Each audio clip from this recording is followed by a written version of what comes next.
শুক্রবার দুপুরবেলায় দোকান থেকে বাড়ি ফিরলাম এবং বাড়ি ফিরে কিছু জিনিস কিনে এনেছিলাম। তো চলো তোমাদেরকে ঘরে ঢুকে সেগুলো দেখাবো। এবার আমি ঢুকলাম, পড়িয়ে এলাম বাড়িতে। বাজার থেকে আসার সময় পুজো দেওয়ার জন্য কিছু ধূপকাঠি কিনে এনেছিলাম, যেগুলি দোকানে এবং বাড়িতে দু জায়গাতেই লাগবে। আর পায়েল আসার সময় একটা জিনিস কিনে এনেছিল মেলা থেকে। বলো তো কি? হ্যাঁ, গুড়কাঠি এবং জিলিপি। আমাদের এখানে রাসের মেলা বসেছিল, তো সেখানেই এইগুলি বসেছিল। তো আমার তো বড্ড জিলিপি খেতে ভালো লাগে, রোদের মধ্যে বসে জিলিপি খেতে শুরু করে দিলাম।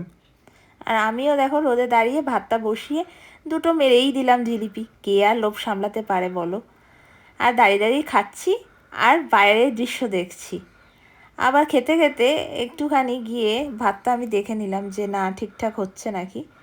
তারপরে একটু রান্নাও চাপিয়ে নিলাম, রান্নাটা কমপ্লিট করতে হবে, তারপর তো ভাত খেতে হবে। তো এটাই করছিলাম।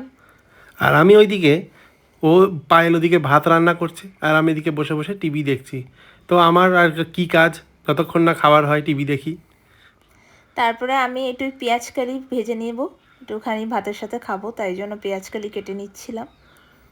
আর ওদিকে গান চলছিল সঙ্গীত বাংলায়। তোমরা কারা কারা সঙ্গীত বাংলায় গান শুনতে ভালোবাসো?